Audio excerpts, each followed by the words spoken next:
Hello everyone, welcome to my update US gossip channel. Drew's shooting mysteries goes off the rails, 2 killers and a cover-up drew Kane that fateful evening?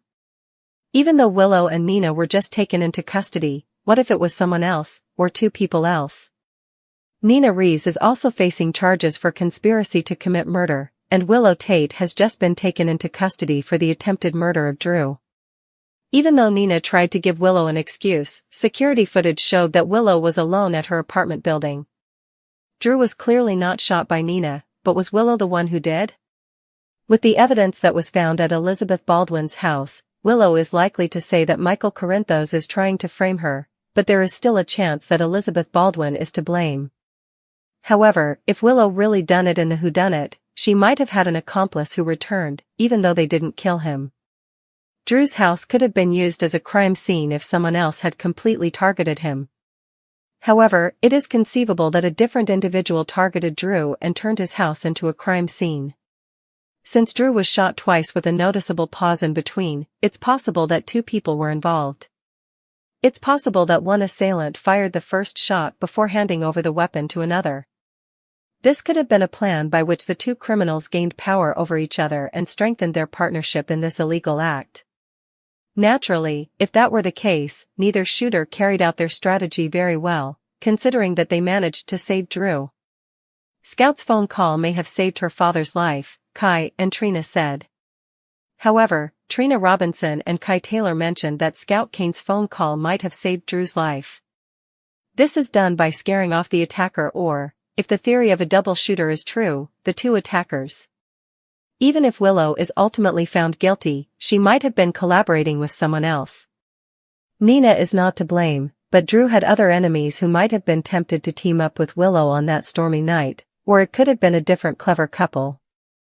Drew Kane strides down the polished hallway, his jaw set, his eyes burning with grim determination, his mind replaying the moment he learned Willow's condition had taken a turn for the worse, the transplant complications, the faint pulse, the whispers between nurses who didn't think he could hear. He refuses to lose another person he loves, not again, not after everything this family has endured, and as he turns the corner, his phone buzzes. It's Michael, his voice low, panicked. Drew, the doctors are saying her system's shutting down, if something doesn't change tonight, but Drew cuts him off, his voice steel, don't say it. I'm handling it. He hangs up, pushing open the door to Anna Devane's office, where the dim light of her desk lamp casts long shadows across the room. Anna looks up, her sharp eyes narrowing. You look like hell, Drew. He exhales slowly, pacing like a man holding in a storm. I need access to restricted medical records, and I need it now. Anna rises from behind her desk, her tone clipped. You know I can't authorize that. Those files are sealed for a reason. What's this really about? Drew leans forward, his voice dropping to a growl. It's about Willow. She's dying, Anna. I'm not letting bureaucracy stop me from saving her. Anna softens for a brief second, the maternal instinct flashing across her face, but her professional walls go right back up. You can't play God, Drew. There are channels for this. He smirks, cold and knowing. Channels are too slow. I know about your deal with the Bureau, the one that went sideways in Berlin. If that information got out, Anna's expression hardens instantly, her hand tightening around the edge of her desk. You're blackmailing me? He steps closer, lowering his voice. I'm reminding you what's at stake, for both of us. I need the files on Dr. Jacinta Voss and Portia Robinson's experimental program. They were testing stem cell hybrids on classified patients. One of those procedures could save Willow, and you know it. Anna's silence says everything. For a long moment, only the ticking clock fills the room. Then, finally, Anna exhales, defeated. You're playing with fire, Drew. You'll burn everyone involved. He turns toward the door. Then I'll make sure it's worth it. Cut to the hospital lab, cold, sterile, and eerily quiet except for the hum of machines. Dr. Portia Robinson stands by the glass counter, reviewing lab results, unaware that Drew has slipped inside. Portia, he says softly, and she nearly jumps. Drew, what are you doing down here? This area's off limits. He gives her a small smile that doesn't reach his eyes. So I've been told. But I think you and I need to have a little chat about your unapproved trial. Her eyes widen. You shouldn't know about that. Drew steps closer, placing a confidential file on the counter, Anna's reluctant gift. But I do. And I know that Jacinta Voss helped you alter patient outcomes to hide the side effects. I don't care about any of that. I just need you to use it, on Willow. Portia folds her arms, voice firm. That treatment was never cleared. It could kill her faster. Drew's jaw tightens. Or it could save her. I'm not giving up. He lowers his voice. I know what it's like to lose everything, Portia. To watch someone you love slip away because of rules, red tape, fear. I'm not that man anymore. You're going to help me, or I'll make sure everyone knows what you've done. Portia's face drains of color. You wouldn't. He leans in. Try me. Meanwhile, in another wing, Jacinta Voss, a brilliant but morally ambiguous researcher who recently transferred to Port Charles under an assumed name, reviews encrypted lab data. Her phone buzzes, unknown number.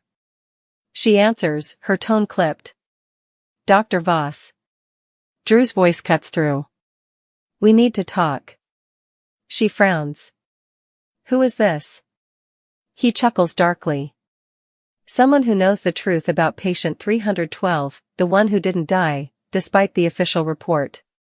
There's a long pause. What do you want? Your formula, Drew says. And your silence. She laughs, low and bitter. You have no idea what you're asking for.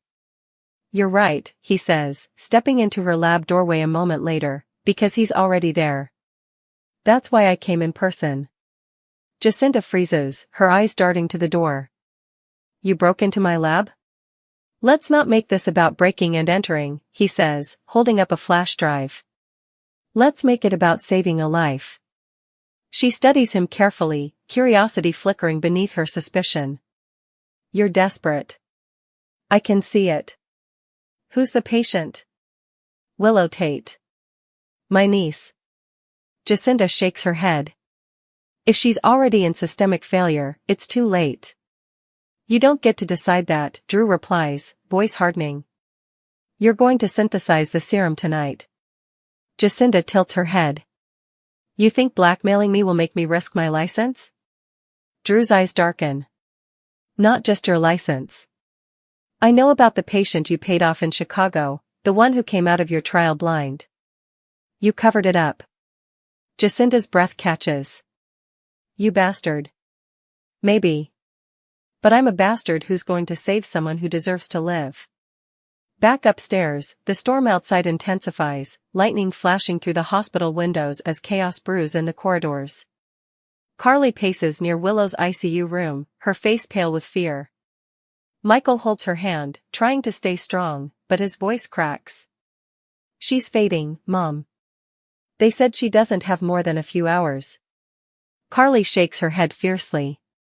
No. Drew's not going to let that happen. Michael frowns. What does that mean? Carly hesitates. It means he's doing what he has to, even if it's not legal. Michael's eyes widen in alarm. Mom, what did he do? She looks away. Don't ask questions you don't want answers to. Meanwhile, in the lab, Portia and Jacinta face off as Drew paces between them, the tension palpable. Portia slams a file down. This is insane. The serum was never meant for human use. Drew snaps back, then adapt it. Jacinta mutters under her breath, you sound just like Peter August, reckless, blinded by emotion. Drew turns, eyes cold.